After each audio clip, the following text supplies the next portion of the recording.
Assalamualaikum Sobat Adab dan Sunnah.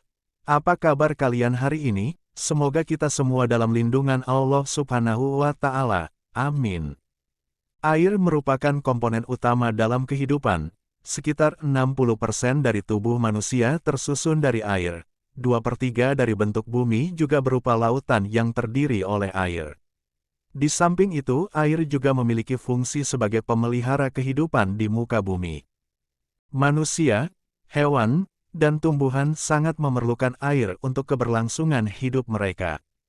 Firman Allah Subhanahu wa Ta'ala, "Dan Dia, Allah, telah menurunkan air, hujan, dari langit, kemudian Dia mengeluarkan, menghasilkan, dengan hujan itu segala buah-buahan sebagai rezeki untuk kalian semua. Maka janganlah kalian mengadakan sekutu-sekutu baginya, padahal kalian mengetahui." Al-Baqarah, ayat 22.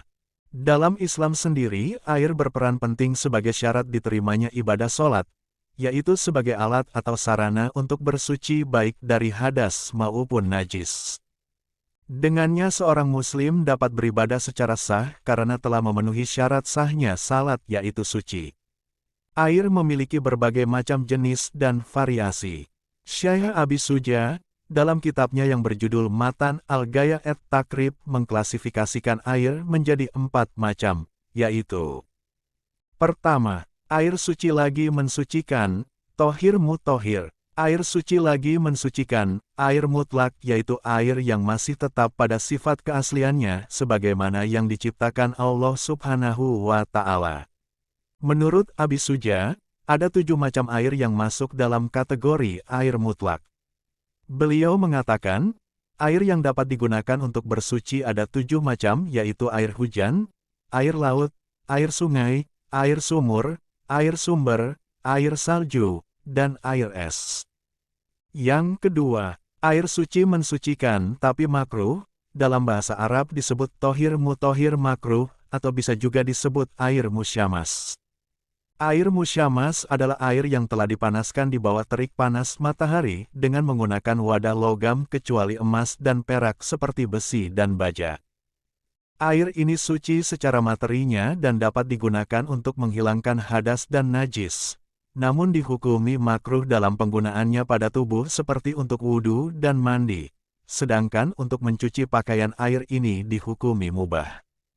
Yang ketiga, air suci tapi tidak mensucikan atau disebut air mustakmal dan mutagoyar.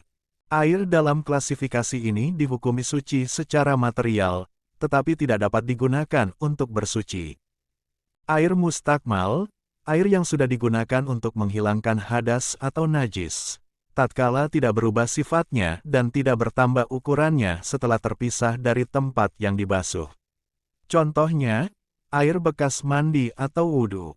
Air mutagoyar, air yang telah berubah salah satu sifatnya, baik warna, bau, atau rasa, karena telah tercampur oleh sesuatu yang suci dengan perubahan yang mencegah kemutlakan nama air tersebut.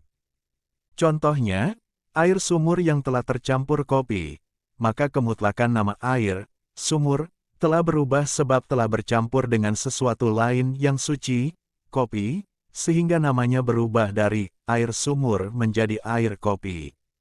Yang keempat, air terkena najis atau air mutanajis. Air mutanajis bukanlah air yang dihukumi najis secara zatnya sebagaimana air kencing atau air liur anjing. Air mutanajis adalah air awalnya suci namun telah berubah hukumnya menjadi najis karena tercampur dengan sesuatu yang najis seperti darah, kotoran cicak dan lain sebagainya. Adapun keadaan air tersebut bisa dihukumi mutanajis adalah ketika air tersebut telah mencapai 2 kulah, kurang lebih 270 liter, kemudian terkena najis maka air itu akan dihukumi mutanajis tatkala telah berubah salah satu dari sifatnya baik bau, warna ataupun rasa.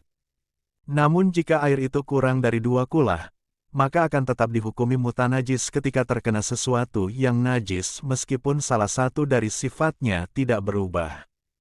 Nah, demikianlah Sobat Adab dan Sunnah, pembagian air dalam Islam. Semoga bermanfaat untuk kita semua. Wallahu a'lam bishawab.